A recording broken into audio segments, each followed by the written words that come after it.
இறங்கி அடிக்கப் போகும் அமித்ஷா, மு.க. ஸ்டாலினை துரத்தும் 5 பேராபத்துகள், 20,000 கோடியை தட்டி தூக்கப் போகும் அமலாக்கத்துறை.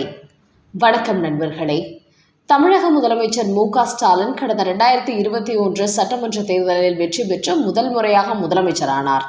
அடுத்த 2026லும் தான் எப்படியும் வெற்றி பெற்றுவிட வேண்டும் என்று அவர் தீவிர திட்டம் தீட்டுகிறார். கடந்த காலங்களில் ஒரு முறை கூட திமுக தொடர்ச்சியாக 2 முறை ஆட்சியில் இருந்ததில்லை என்ற போதும் இந்த முறை தான் சாதித்து காட்ட வேண்டும் என்று அவர் கருதுகிறார். ஆனால் மு.க. ஸ்டாலினின் இந்த ஆசைக்கு ஆப்படிக்கும் வகையில் எதிர்பாராத விதமாக விஜய் திமுகவுக்கு எதிரான ஒரு சக்தியாக உருவெடுத்திருக்கிறார். அதோடு வரப்போகிற சட்டமன்ற தேர்தலில் அதிமுக, பாஜக இணைந்திருப்பதும் மு.க. ஸ்டாலினுக்கு பெரும் சிக்கலை ஏற்படுத்தியுள்ளது. இன்னொரு பக்கம் SIR என்கிற வாக்காளர் திருத்த சட்டமும் திமுகவுக்கு பெரும் சிக்கலை ஏற்படுத்தப் போகிறது. இதனால் மீண்டும் திமுக ஆட்சியை பிடிப்பது என்பது அத்தனை எளிதான காரியம் அல்ல. அதாவது தற்போது திமுக கூட்டணியில் காங்கிரஸ், VCK, கம்யூனிஸ்ட், மதிமுக போன்ற கட்சிகள் இடம்பெற்றிருந்த போதும் கடந்த தேர்தலை போன்று அத்தனை எளிதாக ஸ்டாலின் வெற்றி பெற்றுவிட முடியாது. முக்கியமாக நடிகர் விஜய் இளைஞர்கள், பெண்கள், சிறுபான்மையினரின் வாக்குகளை குறிப்பிட்ட அளவு பிரிக்கப் போகிறார். அதிலும் திமுகவின் முக்கிய வாக்கு வங்கியான கிறிஸ்தவ இஸ்லாமிய வாக்குகளை ஸ்டாலினுக்கு செல்லாமல் விஜய் தடுக்கப் போகிறார். குறிப்பாக இந்த 2 மதங்களிலும் திமுகவுக்கு எதிரானவர்கள் மட்டுமின்றி இளைஞர்கள், பெண்களின் ஓட்டுகள் விஜய்க்கு திரும்புவதுதான் திமுகவுக்கு எதிர்பாராத அதிர்ச்சியை கொடுத்திருக்கிறது. இதுவரை வெளியான கருத்து கணிப்புகளில் விஜய்க்கு 20% ஆதரவு இருப்பதாக சொல்லப்பட்டாலும் அதில் 5 முதல் 10% கிறிஸ்துவ முஸ்லிம் வாக்குகள் என்றும் கூறப்படுகிறது. அதனால் திமுகவுக்கு எதிர்ப்பான வாக்குகளை பிரிப்பதை விட ஆதரவு வாக்குகளை அவர் அதிகமாக பிரிக்கப் போகிறார் என்பதும் தெரிய வந்துள்ளது.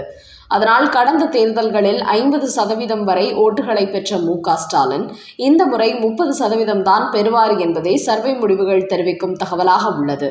அது மட்டுமின்றி தென் மாவட்டங்களில் தாழ்த்தப்பட்ட மக்களின் வாக்குகளும் விஜய்க்கு திரும்பி இருக்கிறதாம்.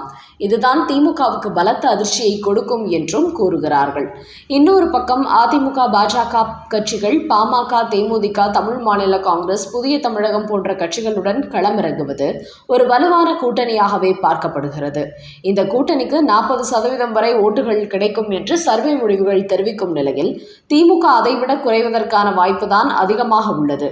இப்படி கருத்து கணிப்புகள் கூறி வரும் நிலையில் தற்போது நடைபெற்று வரும் வாக்காளர் பட்டியல் சிறப்பு திருத்தமும் திமுகவுக்கு பெரும் சிக்கலை ஏற்படுத்தப் போகிறது.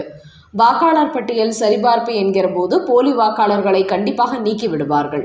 அந்த வகையில் சென்னை, கோவை, நெல்லை உள்ளிட்ட மாவட்டங்களில் திமுகவுக்கு 10,000 முதல் 15,000 வரை போலி வாக்காளர்கள் இருப்பதாக அதிர்ச்சி தகவல்கள் வெளியாகி உள்ள நிலையில் தற்போது அந்த போலி வாக்குகள் எல்லாம் களை எடுக்கப்பட்டுவிடும். அதோடு கடந்த தேர்தலில் திமுக வெற்றி பெற்ற போது கோவையை தவிர சில தொகுதிகளில் வாக்கு வித்தியாசம் 5 முதல் 10,000 வரை தான் இருந்தது. அது எல்லாமே போலி வாக்குகள் தான். அதை வைத்துதான் திமுக வெற்றி பெற்றுள்ளது என்று அதிமுக கூறி வருகிறது.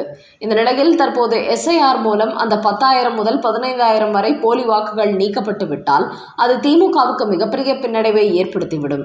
பெரும்பாலான பகுதிகளில் அவர்கள் வெற்றியை பாதித்துவிடும். இதுகுறித்து குற்றச்சாட்டுகள் எழுந்திருக்கும் இந்த நேரத்தில் SIR நடவடிக்கைக்கு மு.க. ஸ்டாலின் பதறுவதை பார்க்கும்போது அது உண்மைதான் என்றும் நினைக்க தோன்றுகிறது. அதனால்தான் இதுவரை இல்லாத அளவுக்கு கடுமையான அதிர்ச்சியுடன் அவர் காணப்படுகிறார். SIR நடவடிக்கைக்கு தடை கோரி உச்சநீதிமன்றத்திலும் மனு தாக்கல் செய்திருக்கிறார். அதோடு 2026 சட்டமன்ற தேர்தலில் திமுக தோல்வி அடைந்து விட்டால் அந்த பழியை அவர் தேர்தல் ஆணையத்தின் மீது தூக்கி போட்டு விடுவார் என்பதும் இதன் மூலம் உறுதியாகி இருக்கிறது. மேலும் இன்னொரு பக்கம் மத்திய அமைச்சர் அமித்ஷாவும் 2026 திமுகவை வீட்டுக்கு அனுப்பிவிட வேண்டும் என்பதில் படுதீவிரம் காட்டி வருகிறார்.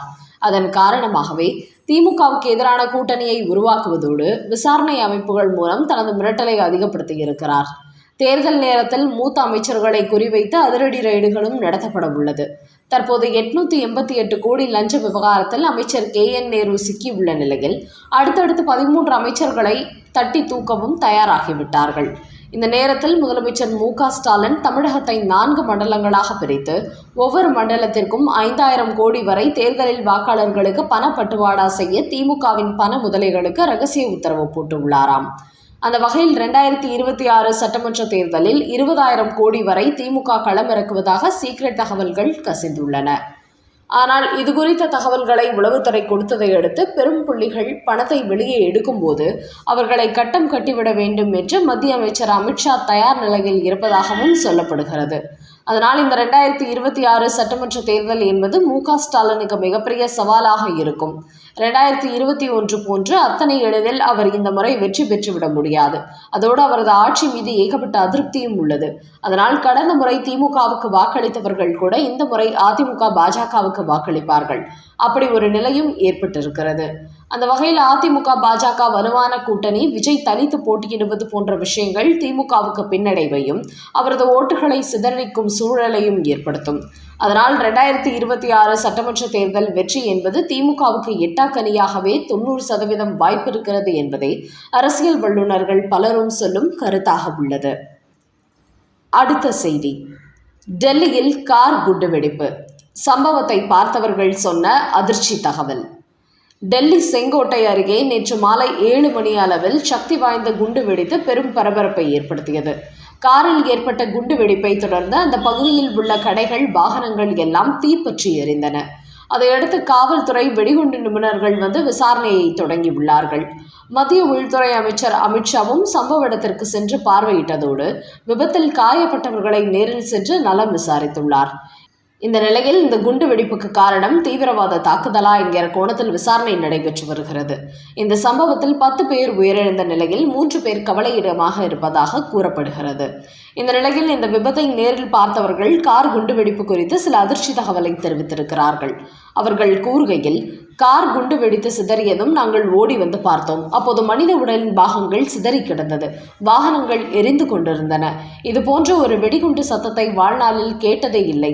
3 முறை வெடித்தது. இந்த சத்தம் மிகப்பெரிய அளவில் இருந்ததால் சுற்று வட்டாரமே வெடித்து சிதறுவது போன்ற பெரும் அதிர்வலைகளை ஏற்படுத்தியது.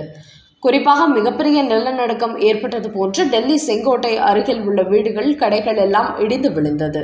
இந்த விபத்தில் 10 பேர் உயிரிழந்த நிலையில் அவர்கள் கை ஒரு பக்கம், கால் ஒரு பக்கம் என சிதறி கிடந்தார்கள். அதோடு இந்த காருக்குள் மர்ம நபர்கள் இருந்து வெடித்திருக்கலாம் அல்லது அவர்கள் திட்டமிட்டு வெடிக்க வைத்திருக்கலாம் என்றும் பலரும் பலதரப்பட்ட கருத்துக்களை வெளியிட்டுள்ளார்கள். குறிப்பாக காஷ்மீரில் பயங்கரவாத அமைப்பினருக்கு ஆதரவாக நோட்டீஸ் ஒட்டப்பட்டுள்ள நிலையில் அது குறித்து விசாரணை நடைபெற்று வந்தது. அதோடு விசாரணையில் 350 கிலோ வெடிபொருட்கள் காவல்துறை பறிமுதல் செய்தது. இந்த நேரத்தில் கார் குண்டு வெடித்து 10 பேர் பலியாக இருப்பது தீவிரவாதிகளின் திட்டமிட்ட சதி செயலாக இருக்குமோ என்று காவல்துறைக்கு பெரும் சந்தேகத்தை ஏற்படுத்தியுள்ளதால் தற்போது மத்திய உள்துறை அமைச்சகம் விசாரணையை முடுக்கிவிட்டுள்ளது. ஆதலால் இன்றோ நாளையோ இந்த சம்பவத்தின் பின்னணியில் என்ன நடந்தது என்பது குறித்த தகவல் வெளியாகும் என்று மத்திய உள்துறை அமைச்சர் அமித்ஷா தெரிவித்துள்ளார். டெல்லி குண்டுவெடிப்பின் மூளையாக செயல்பட்டவர்களை தேடும் என்ஐஏ. டெல்லி குண்டுவெடிப்பு சம்பவத்தில் 12 பேர் உயிரிழந்த நிலையில் இந்த வழக்கு தற்போது சிபிஐயிடமிருந்து தேசிய புலனாய்வு முகமைக்கு மாற்றப்பட்டிருக்கிறது. அவர்கள் நடத்திய முதற்கட்ட விசாரணையில் இந்த குண்டுவெடிப்பு சம்பவத்தில் டாக்டர் உமர் நபி என்பவர் மூளையாக செயல்பட்டதாக தெரிய வந்துள்ளது. கடந்த வாரத்தில் ஜம்மு காஷ்மீர், ஹரியானா, உத்தரப்பிரதேசம் மாநில போலீசாரின் நடவடிக்கையின் போது 8 பேர் கைது செய்யப்பட்டிருக்கிறார்கள். அந்த கும்பலுடன் தொடர்பில் இருந்தவர்தான் இந்த டாக்டர் உமர் நபி. நேற்று டெல்லியில் வெடித்து சிதறிய வெள்ளை நிறை காரை இந்த உமர் நபி தான் ஓட்டி வந்ததாக தெரிய வந்திருக்கிறது. இவர் மட்டுமின்றி இவருடன் மருத்துவராக பணியாற்றிய அடில் அகமது ராதர், உஜாமில் சகீல் ஆகிய 3 பேரும் இந்த வெள்ளை நிற காரில் குண்டுவெடிப்பை நடத்தியிருப்பதாகவும் கூறியுள்ளார்கள். அதோடு இவர்கள் 3 பேருமே ஜெய்ஷே முகமது பயங்கரவாத அமைப்பின் ஸ்லீப்பர் செல்லாகவும் இருந்துள்ளார்கள் என்பதையும் தற்போது என்ஐஏ நடத்திய விசாரணையில் உறுதிப்படுத்தியுள்ளார்கள்.